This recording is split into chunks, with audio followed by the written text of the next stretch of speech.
बांधवांनो, जय मल्हार. 17 सप्टेंबरच्या जालन्याच्या आंदोलनापासून आजपर्यंत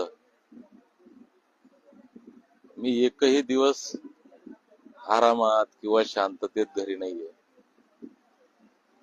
या जवळपास 7 महिन्याच्या काळामध्ये प्रामाणिकपणे स्वतःचा जीव धोक्यात घालून स्वतःच्या आरोग्याची, स्वतःच्या परिवाराची, लेकराबाळांची कशाचीही पर्वा न करता,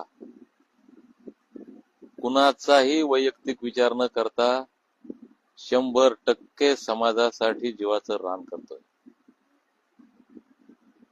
17 सप्टेंबरला काय झालं, 24 सप्टेंबरला काय झालं, 21 जानेवारीला काय झालं सगळ्यांनी पाहिलं. अरे 16 जानेवारीला कर्फ्यू लावला, 17 जानेवारीला सगळ्यांना अटक केली, त्यावेळेस कोणी काही बोललं नाही. 21 ला आम्ही आलो, सरकारनं आंदोलन दडपलं ताकदीनं, ते आपण इथपर्यंत आलो, शांततेत वापस गेलो, कुणावर एकाही माणसाची बेजारी झाली नाही. आज 16 मार्चला आपण इथं आलो, या ठिकाणी आता 40-50 लोक आहेत. मी यांना काढून दिलं घरी, जा बाबा घरी जा, आणि येताना अजून लोक काय म्हणजे सांगून घेऊन या, इथं इतक्या लोकांची गरज नाही. एकाही माणसाचे कसल्याच प्रकारचे हाल नाहीत. म्हणजे सकाळी नाश्ता आणून देतंय कोणीतरी, दुपारचं जेवण, संध्याकाळचं जेवण एकदम छान, आणि नाही कुणी दिलं तर आम्ही आमचे पैसे खर्च करून करतोय. ते एकाही माणसाची तक्रार नाही. 21 जानेवारीच्या आंदोलनात सुद्धा एकाही माणसाची तक्रार नव्हती. पण काही अंधभक्त, समाज कंटक, समाजद्रोही तेव्हापासून आतापर्यंत समाजाला भ्रमित करण्याचं काम करतात. मी खरं म्हणजे हे बोलणार नव्हतो, मजबुरी आहे. कुणाला काय समजायचं ते समजा. मी 5 दिवस झाले इथं मरण यातना भोगतोय. माझा परिवार गुढीपाडवा सण मी इथं आहे. माझा परिवार मुंबईत आला. छोट्या मुलीची परीक्षा मी त्यांना परत पाठवून दिलं 2 दिवसांनी. ते उद्या परत इथं येणार आहे. सगळ्यांचे हाल सुरू आहे आमचे. आणि काही नालायक नीच लोक अजूनही मला ट्रोल करण्यात त्यांची धन्यता मानतात. त्यांना स्पष्ट सूचना आहे, येऊ नका, मुंबईत येऊ नका. ज्या अंधभक्तांना,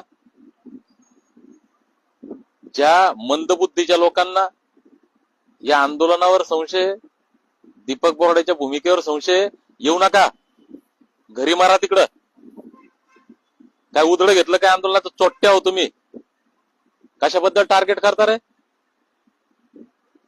हरामखोरांनो, लाजा वाटल्या पाहिजे तुम्हाला मला ट्रोल करताना. मी इथं जीव धोक्यात घालतोय, सगळ्यांसोबत लढतोय, तुमच्या बाजून आंदोलन राहिलं नाही. चोट्ट्या हो तुम्ही. आंदोलन फ्लॉप केलंय. हे आंदोलन कमजोर करण्याचं पाप केलं तुम्ही. बरेच नाव आहेत, सगळे नावं माझ्याकडे, कोण कोण काय काय बोलतं, बोलायला लावू नका. 23 तारखेला लोक येणार आहे. मुंबईतलं आंदोलन यशस्वी होणार आहे. चोट्ट्यांनो, तुमच्या भरोशावर नाहीये.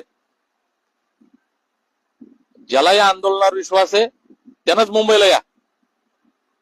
आणि जे चोट्टे समाजानं ओळखा, जे समाजाचा लढा तोडण्याचं काम करू राहिले, या लढ्याला कमजोर करण्याचं काम करू राहिले, ज्यांनी सुपाऱ्या घेतल्यात हे ओळखा आता. आणि या सुपारी बहादरांना एका दगडासारखं, किड्यासारखं बाहेर काढून, काटे ते काटे समाजातले. लाजा बाळगानं थोड्या. याच्यापेक्षा जास्त बोलत नाही. येऊ नका. तुम्हाला संशय आहे ना, घरी बसा. का संभ्रमित करता लोकांना? मी पैसे घेतले कोणाचे? आंदोलन मॅनेज केलं? काही पद पैसा घेतला? कशाबद्दल ट्रोल करता रे हरामखोरांनो? समाजाला हात जोडून विनंती आहे. मला माहिती आहे समाजावर भरोसा आहे म्हणून मी इथं फुटपाथवर बसलोय. समाज मुंबईला येणार आहे 23 तारखेला म्हणून फुटपाथवर बसलोय. समाज येणार आहे, तुमच्या म्हणण्यांनी येणार. बुरट्यांनो, तुम्ही विरोध करा. समाजाला विनंती की यांना ओळखा. यांची नियत ओळखा. यांच्या डोळ्यावर यांनी चष्मा घातलाय अंधभक्तीचा. यांना चांगलं दिसत नाही काहीच. मी सकाळपासून बोललो नाही, बोलायची ताकद नव्हती माझ्यामध्ये.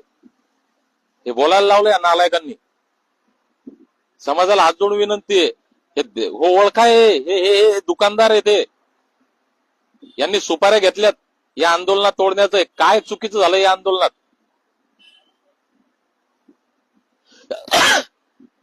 समाज येणार आहे मला माहितीये. परत एक नम्र विनंती आहे, ज्या भुरट्यांना या आंदोलनावर विश्वास नाही, जे हे आंदोलन तोडण्याचं भरकटण्याचं आतापर्यंत ज्यांनी पाप केलं, त्यांनी या मुंबईच्या पवित्र आंदोलनामध्ये येऊ नये आणि तुमची घाण या आंदोलनात आणून आंदोलनाला घाण करण्याचं काम करू नये.